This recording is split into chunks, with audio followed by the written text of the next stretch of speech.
It's the Shatkin First Down Pregame Show, presented by Dr. Todd Shatkin and the Aesthetic Associates Center, with your hosts, Rich Gaenzler and Dr. Jared Shatkin, and our special guest, CNN sports correspondent and Bills alum, Coy Wire.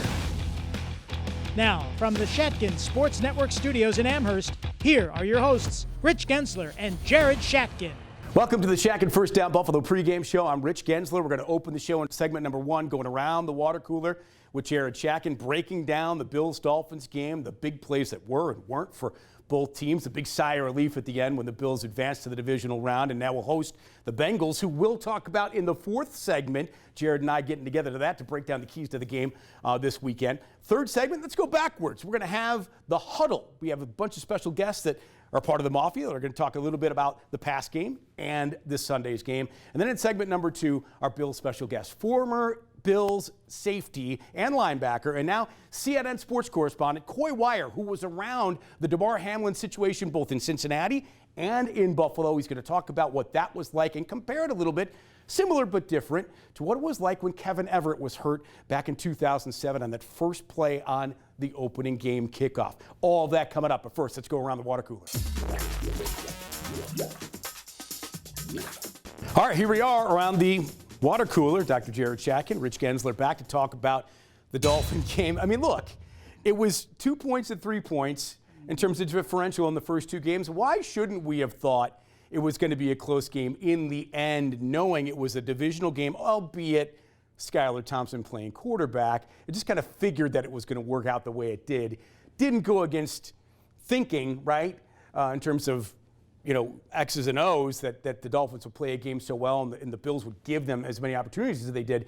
But there they were, competitive after being down 17-0. I mean, it was a great game. It was a scary game. And I tell you what, in the end for me, I feel like the Bills have to develop, Jared, some sort of a killer instinct and just put teams away. I don't like the way they let people hang around, and people that shouldn't hang around necessarily. Well, it's a sloppy game. Yeah. I mean, we'll say that on offense. Josh Allen had almost 7 turnovers. He didn't turn over 7 times, but the ball was out of his hands 7 times, and it just, you know, really sloppy. And that's the only way you can let an inferior team back in the game is with those turnovers. And I don't want to harp on Josh because there were some amazing plays that he made. But he almost lost us that game. He really did. If it hadn't been for let's admit it, they were perfect throws. The Knox touchdown was perfect, and the Davis touchdown was perfect. And only a guy like Josh Allen is going to make those throws. So again, we'll talk about it when you get to the round table, but we got to take the good with the bad when it comes to him, right? I mean, he's the reason we're here, so right. I guess you got to take the good with the bad. But I think he could still clean it up a little bit. I don't think the Dolphins really deserve to be in that game at all. And the fact that they came back is kind of a little bit of a scary feature that has happened to the Bills throughout the season, is this thing where we're just not able to put teams away. Yeah.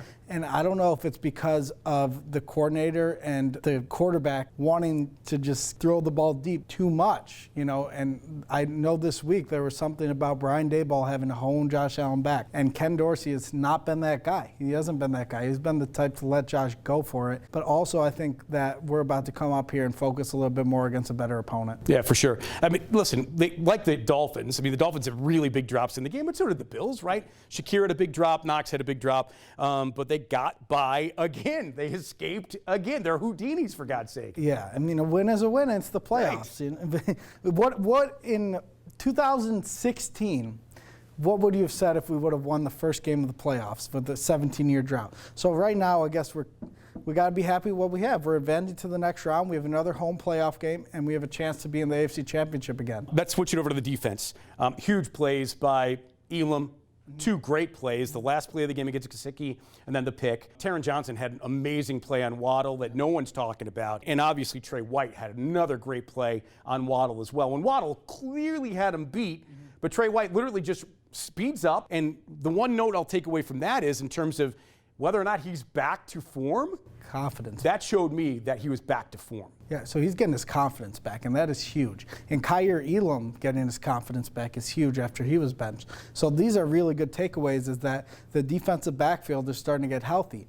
And in the beginning of that game, even though it was short, it seemed like Trey White was playing a little timid. And I don't think he's going to play timid again versus the Bengals.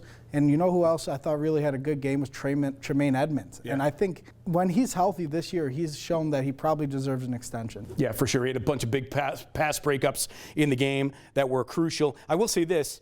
Field position is going to be key. It's key in every game, obviously, but the Bills gave up a big punt return in that game and a big interception return in that game, and they cannot have that either in special teams or when there's a giveaway. Oh, yeah, and it also happened versus the Patriots, and that's why the Patriots were still in this game. And this goes back to the Josh Allen.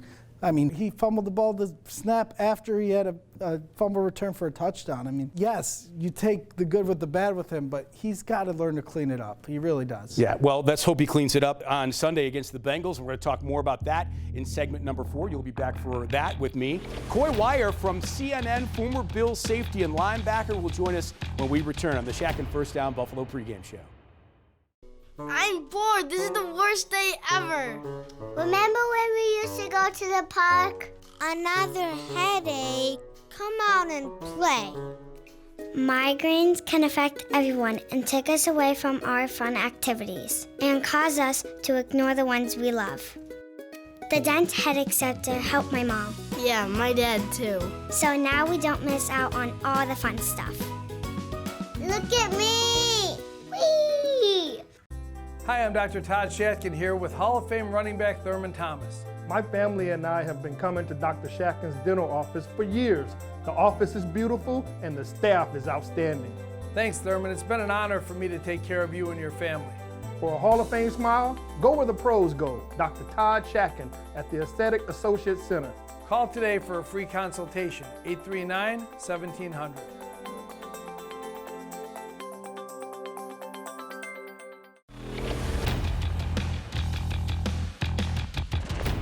All right, welcome back to the Shatkin First Down Buffalo pregame show. I'm joined by an old friend. Coy Wire is joining us. Former Bill, played here for a bunch of years, obviously out of Stanford, and sort of, strong safety linebacker, sort of hybrid guy when you played. One of the most incredible athletes I think I've ever seen. And now you're a CNN correspondent, which is pretty damn cool. First of all, where can people see you? Like, what are you doing currently? I service our mostly our morning shows.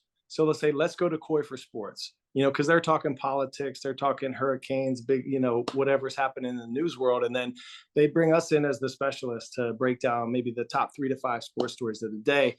So I do that on CNN and CNN International. And then recently I started doing CNN 10. It's the best 10 minutes in news. We just break down the big storylines in a very simplified version. And that lives online at YouTube or on CNN.com. We talk about this going into the Bengal divisional playoff game. And of course, it's a game we all hoped we would have seen. And we know what happened and we didn't. It's okay. And it was worth the wait. I'm glad we're here. But think of the steps that DeMar has taken and walk me through the DeMar Hamlin coverage that you went through. I don't know that it was much different than the emotional roller coaster it was for so many people, whether it was the team themselves or whether it were the fans who were watching that game. And then the fear, the anxiety, the heartache, it's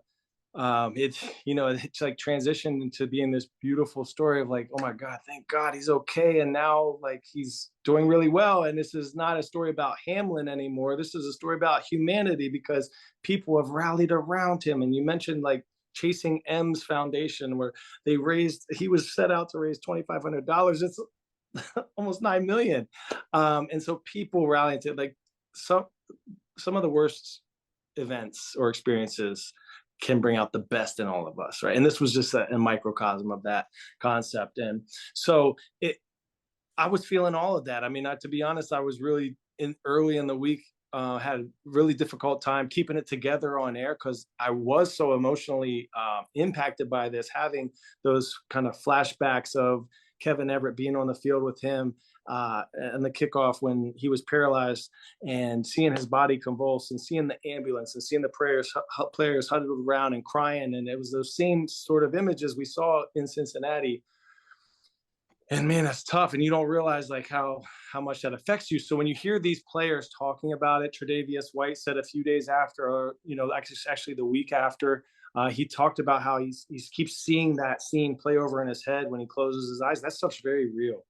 And it's not just him or the Bills. It's the Bengals too. They were all there. They all went through that. And they know that, like, man, that could have been me.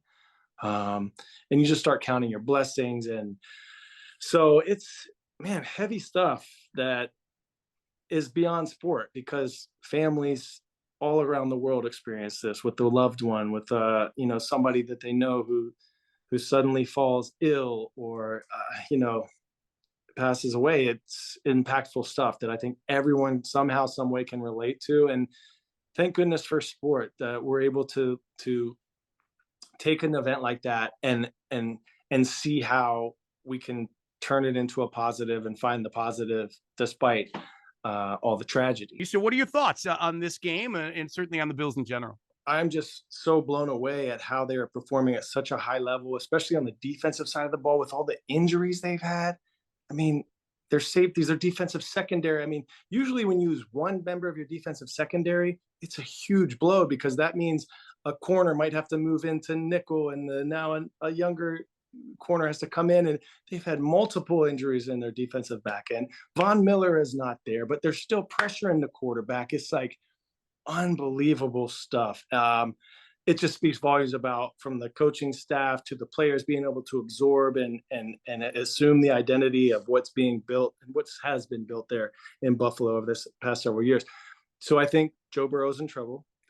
I think their lull in that last game against the Dolphins, I kind of equate it to that Thanksgiving meal, that coma you get, that food coma you get after you have this great Thanksgiving meal. Because what happened was they had the Damar Hamlin injury, and then that next week, I mean, they came out on fire against the Patriots, right? They're riding this emotional high. Damar's back, he's feeling healthy, and they're just like on top of the world. They dominate that game.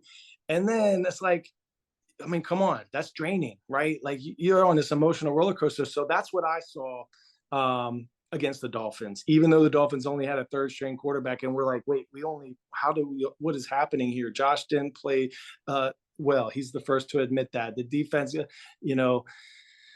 and special teams, I mean, errors all across the board, mostly mental errors, right? And Matt Milano missed a tackle, and he doesn't do that. It's going to be really tough initially, and whichever team is able to become the mental giant and conquer those inner demons and just stay focused and just do their job, I mean, that's going to be the one that wins. That's what the playoffs are all about. What a pleasure. Thanks for doing the show with us, and continued success with CNN 10 and everything else you got going on, man. That means a lot to me, and love you too, brother. See you in Atlanta. You got it, man. There's Coy Wire on the Shatkin F.I.R.S.T Buffalo pregame show. More coming up right after this.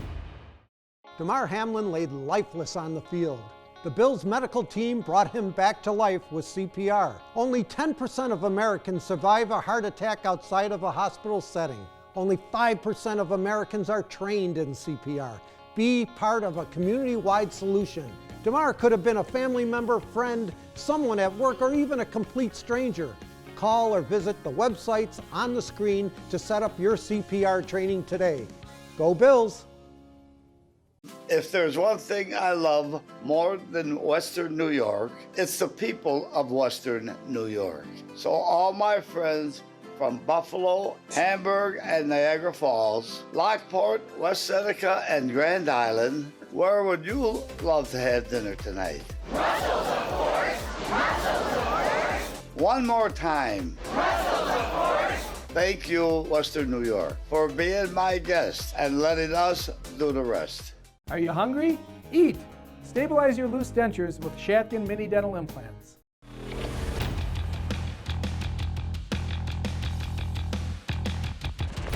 Welcome back to the Shatkin First Down Buffalo pregame show. Rich Gaenzler and Sam Castronova from the Albany Empire. It's time to go in the pocket.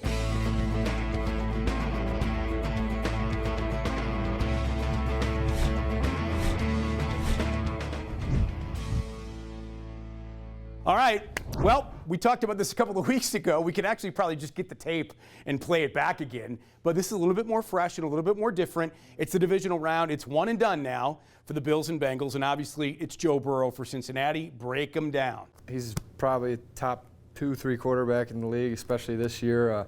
Extremely accurate, extremely decisive with the football, and underrated athlete too. I think people don't give enough credit for some of the plays that he makes in the pocket. And what he does great is always has 2 hands on the ball, and he's tries to limit the turnovers the best he can. So it's definitely a challenge for our defense this week. What did the Ravens do last week to really limit their successes, do you think? Somehow Harbaugh's defense just comes to play every playoffs. It's pretty impressive, but they limited big plays, and they just made them take what they give them the whole way down the field. So we just got to limit the big plays, and I don't think we need to blitz him too much, because the first game, even though it was only the first quarter, he was shredding us when we were blitzing him. So I don't think that's the best idea. Yeah, quick stat. He is #1 in the league against the blitz. So Bills, probably don't blitz. So guys up front, how about a little pass rush out of you, right? That'd be nice. Some 4-man pass rush would be great. Absolutely. All right, we're going to see you next in the huddle around the big round table.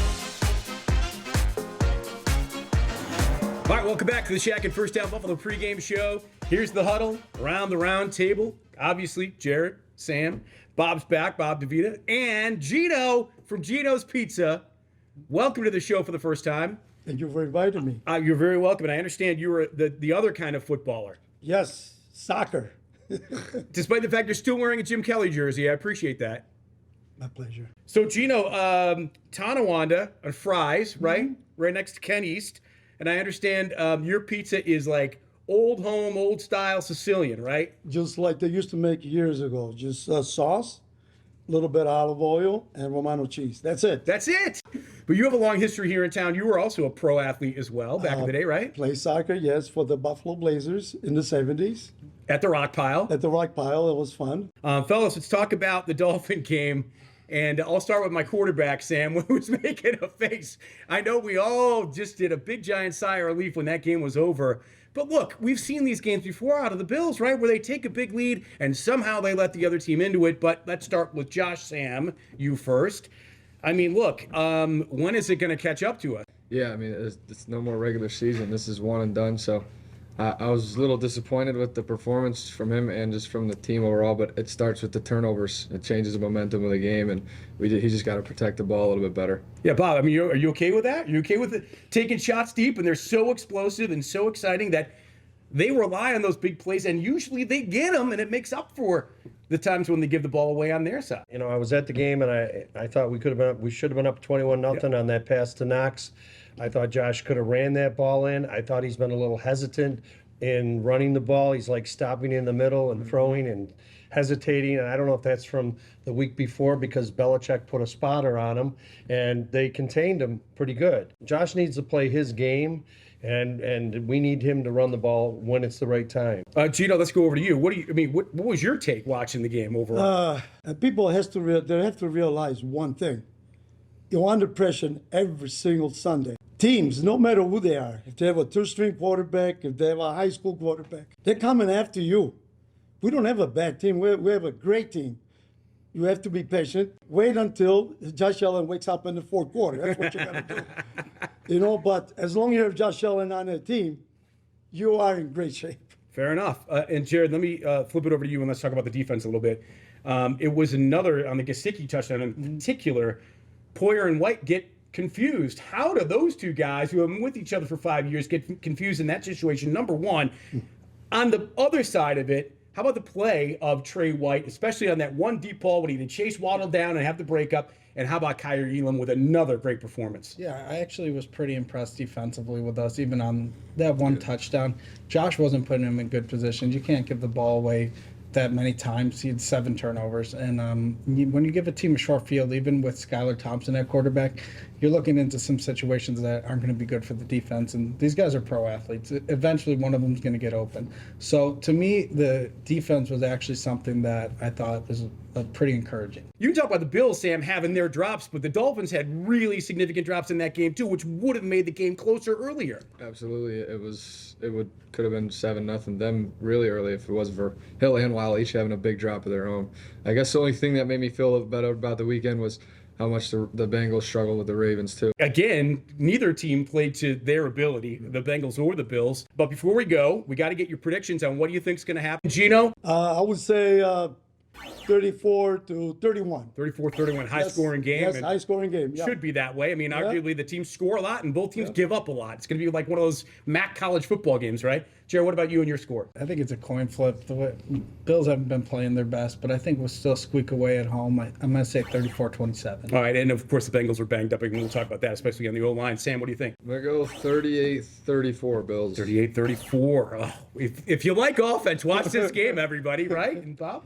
You know, I think the Bills are going to be extremely fired up with the DeMar factor. I think Buffalo's going to win 31-24. All right, a lot of points for the Bills this week, and why not? Dawson Knox is the hottest player in the league, arguably. Obviously, Davis and Diggs have been making big plays. Shakir made a big play last week. You're getting production out of so many different Bills. I like your predictions, guys. Thank you for that. Now, let's go to the 2-minute drill and get some Tino's dough. All right, here we go. You're playing as a team. Bob has been on this show many times as part of the Mafia, and he was like, I'm standing next to you because I was 0 for 3 last time, and I know why you wanted to stand next to me so you could look at my notes and cheat. You figured my trick out, Bob. So here we go. The answers to the questions are all guys that both played for both teams, okay? First one is, I think, pretty easy. This one time, Bills Hall of Fame wide receiver led the Bengals in receiving in 2010. Who was it? Terrell Owens is right. Well done. No one else even had to say a thing. Question number 2. What 21st overall pick of the Bills in 2001 and had 7 return touchdowns, 5 picks, 2 punt returns, ended his 12-year career with the Bengals? Who was it? Nate Clements is right. All right, you're 2 for 2. Well done. You're like, I hope they're not that hard. These are, yeah, see? I do it. Finally, this former Bills linebacker is the 5th all-time tackler in Bengal history. Anyone? Preston Brown? Nope. Played for the Bills, linebacker. Ooh, I cannot believe, I thought this was going to be the easiest one of all. Takeo Spikes is right. Well done. Well done. All right, 3 for 3. All win. So, guys, thanks so much. Gino, great to have you. Thank you very much. Very, very welcome. We'll get to a break. We'll come back with more of the Shatkin First Down Buffalo pregame show and preview the Bills and Bengals right after this. Hi, I'm Dr. Todd Shatkin, the clinical director here at the new Shatkin Dental Health Postgraduate Dental Residency Program. For years, I've felt there's been a need to help those patients who just can't afford quality care but want to be treated in a private dental office setting. Shatkin Dental Health will save you 20 to 30% on the procedures you need without compromising the care you deserve. Call Shatkin Dental Health today at 43 Smile and receive a dental cleaning and x-rays for only $43. And as always, consultations are free. What we're able to do is really restore how you used to feel when you can eat food, when you can smile. So I think being able to transform how someone faces the world, that's really one of the main things that drew me to dentistry. It's bad going through life having to cover your face because you're embarrassed of your teeth. So you can really impact people's lives way beyond just, fixing a tooth. It literally changed my life. Mini dental implants can change your life too. You can be you again. Call us for a free consultation.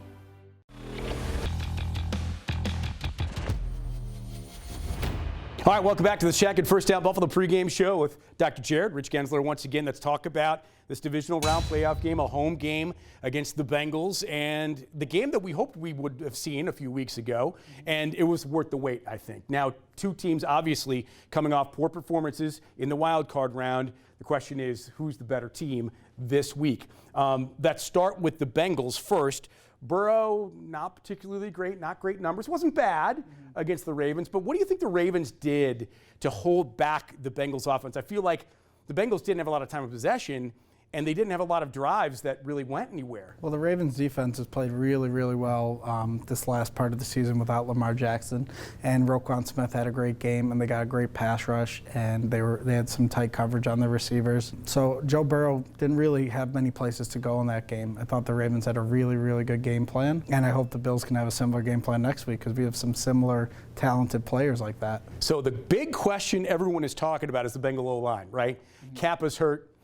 Joshua Williams is hurt. I mean, they are down arguably two of their best players, although Joshua Williams has allowed a ton of sacks this year. You almost wish he was still playing off that left tackle for our right end. But that's going to be enormous in terms of our front four. I mean, Rousseau's been kind of quiet the last couple of weeks. Our front four pressuring Burrow and not blitzing, because as we talked about earlier in the show, Burrow's number one in the league against the blitz. Yeah, I think it's Jonah Williams. But Jonah, I'm sorry. No, you're good. I think that we can get after the quarterback this week and I think it has to be from the front four, because if we have to blitz to get pressure, Joe Burrow is going to carve us up.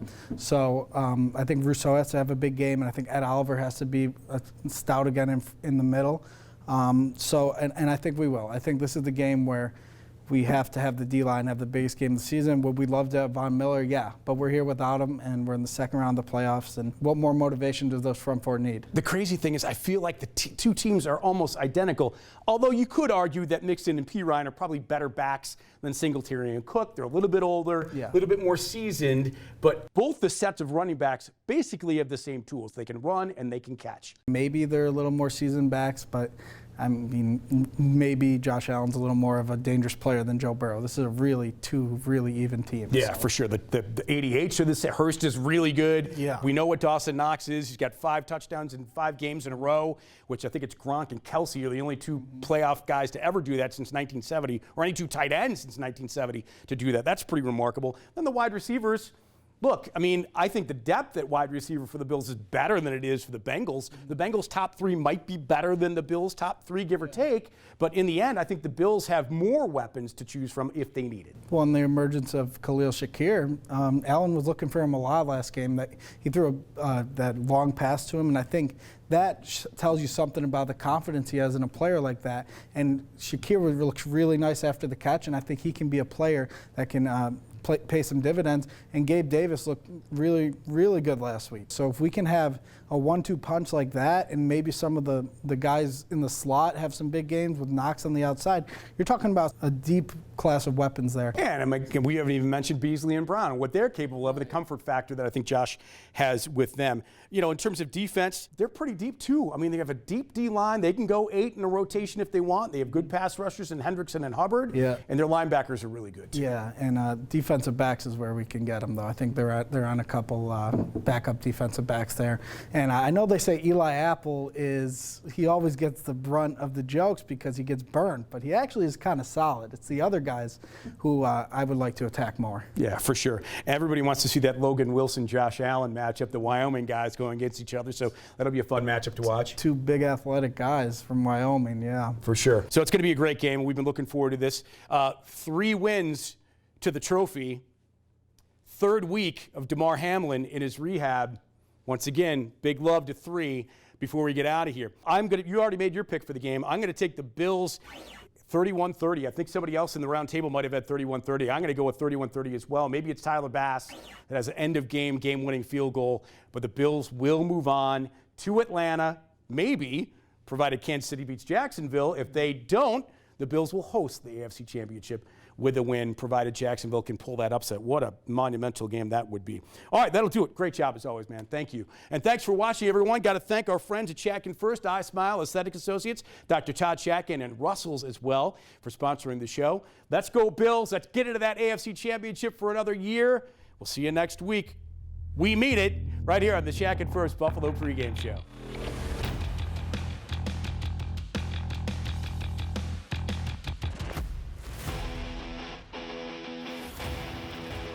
If you would like to be a participant in the Shatkin First Down Huddle, email Mark Aarons at maarons@shatkinfirst.com. This has been a production of the Shatkin Sports Network.